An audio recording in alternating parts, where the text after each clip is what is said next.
suspected tracking as a predictor in hospital major adverse cardiovascular events in patient with primary PCI strategy versus pharmacoinvasive PCI versus rescue PCI.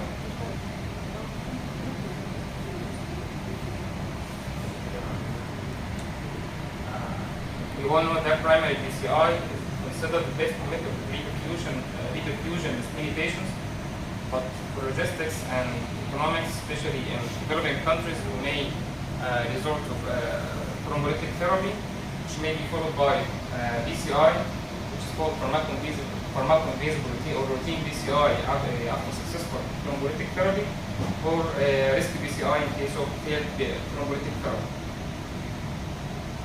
And clinical practice, echocardiography is considered the new stethoscope for assessment of the morphology and function of the LV or the whole heart.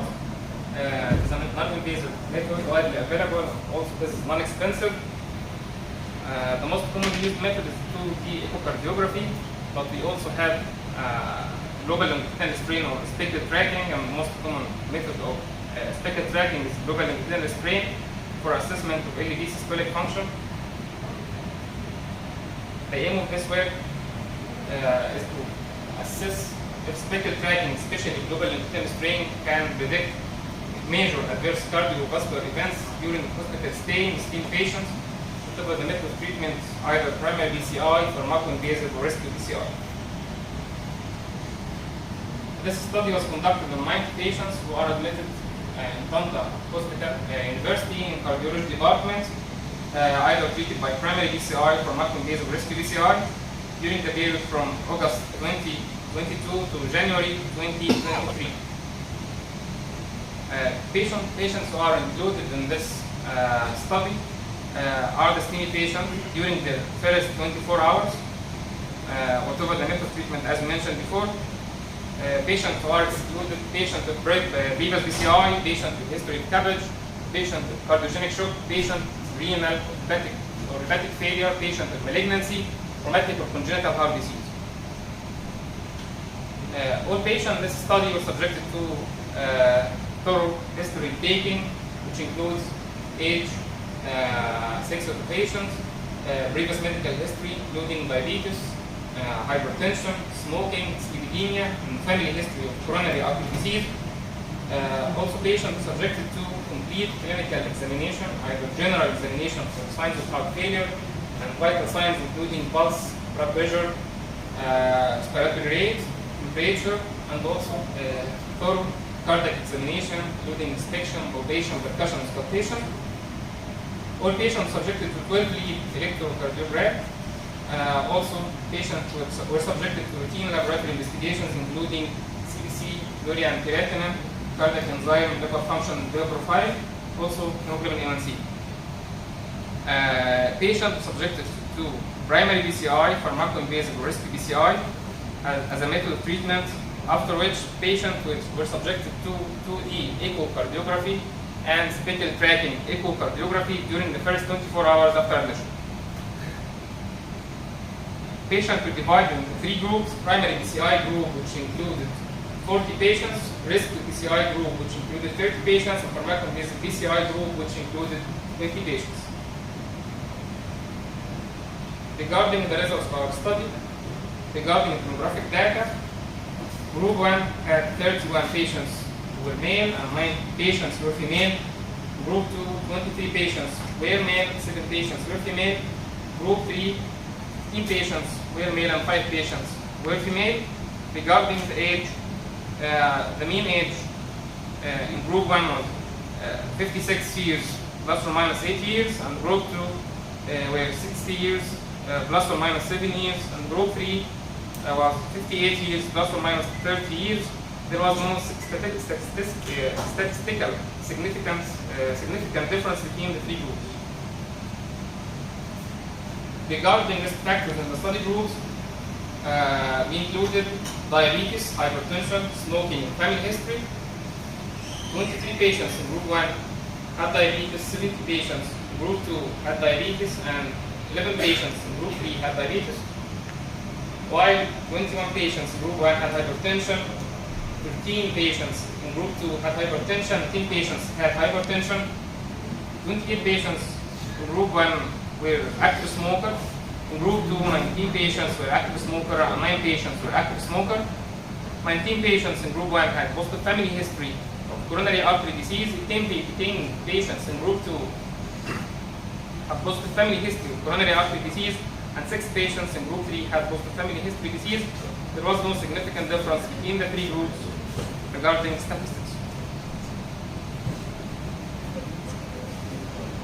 Regarding chest pain duration, which was the main symptom that brought the patient to the hospital, the mean duration in group 1 was 6.9 hours plus or minus 4.8 in group 1, while in group 2 it was 7.4 plus or minus 1.7.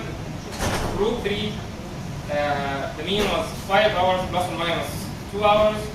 There was significant difference between the 3 groups regarding chest pain duration.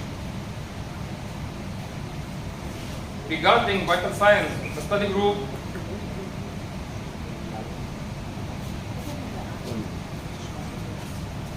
we excluded all patients for cardiogenic shock, so the mean blood pressure in group 1 was 119 plus or minus 20 millimeter mercury, while it was 1.23 plus or minus 25 in group 2, and it was 122 plus or minus 24 millimeter mercury in group 3.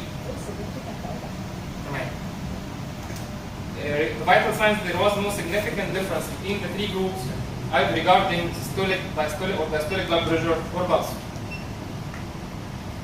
Regarding STEMI location, there was also no significant difference between the 3 groups regarding STEMI location. You can find that anterior STEMI was around 19 patients in group 1, 11 patients in group 2, 8 patients in group 3.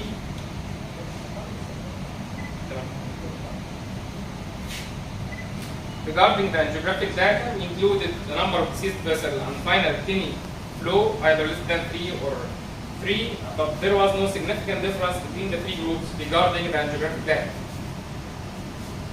Regarding the cardiographic data of the study group by mmode, there was significant difference between the 3 groups regarding ejection fraction, end systolic diameter millimeter, and diastolic diameter. But there was no significant difference between the 3 groups regarding distinct segmental wall motion abnormality.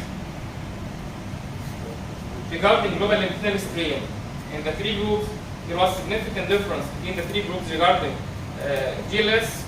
The mean was minus 11.9 plus or minus 3 in group 1, minus 10 plus or minus 1.7 in group 2, minus 12.7 plus or minus 2 in group 3. Regarding the incidence of in-hospital major adverse cardiovascular events of the study group, there was no significant difference between the study groups in each one of the MACE, or the major adverse cardiovascular events. But the total incidence of MACE, there was significant difference between the 3 groups. The total incidence of MACE was 11 patients in group 1, 18 patients in group 2, and 4 patients in group 3. Regarding the relationship between MACE and GLS, there was significant difference between the 3 groups regarding GLS and prediction and the incidence of MACE. GLS was lower in patients without MACE and was higher in patients with MACE. Regarding the logistic univariate and multivariate logistic regression analysis of the parameters affecting MACE, the univariate, there was the ejection fraction, the end systolic diameter, the end diastolic diameter, and chest pain duration. Patient treated with primary PCI, there was a predictor. There was these parameters can affect MACE. And regarding the multivariate, only GLS was a predictor of MACE. This is a case scenario of a patient who's aged 50 years, not known to be diabetic or hypertensive. He isn't cardiac before, with negative family history, and he isn't smoking.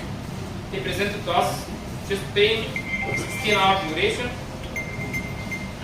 ECG showing the segment elevation from B1 to B5. Patient is subjected to primary PCI strategy, which shows total occlusion of LED constricted with primary PCI.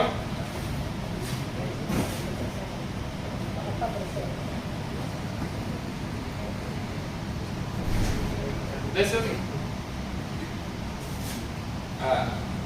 the MMO for assessment of functional diameter of the LED on the right side. It shows end-systolic diameter of 4.7 millimeter and end-diastolic diameter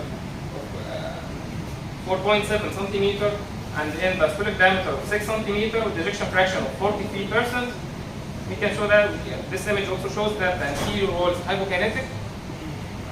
This is on the left side. You can see the whole eye chart for assessment of LV function by GLS.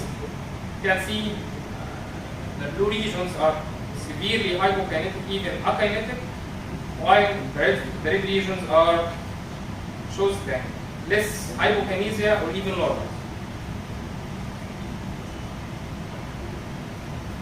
In the current study, GLS was a good predictor of major adverse cardiovascular events in ischemic patients. In ischemic patients generally, it was higher. GLS was higher in patients with MACE, was lower in patients without MACE. And patient GLS was able to predict MACE whatever the method of treatment was primary PCI, pharmacoinvasive, or risky PCI. Our recommendation is that speckle tracking should get more opportunity as an assessment of in-hospital major adverse cardiovascular events in ischemic patient and assessment of cardiac function and estimation of the infarcted size, which will help us to assess the clinical outcome of patients.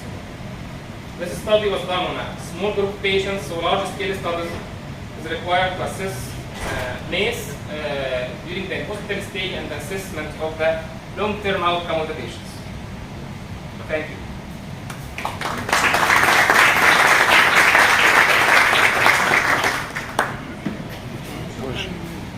أحمد على البرزنتيشن والبريسايز والصميم يعني بدأوا الدكتور طارق إن يدينا ملاحظات قبل تكتب كل حاجة هو بيقولها عشان نصلحها. بسم الله الرحمن الرحيم. الأول بشكر الدكتورة مي على دعوتي للمناقشة ورحمة الدكتورة سحر أستاذة القلب من طنطا. هو الأول هنتكلم طبعا يا أحمد، إحنا عندنا جزئيتين، جزء الشكل وجزء الموضوع. الشكل بتاع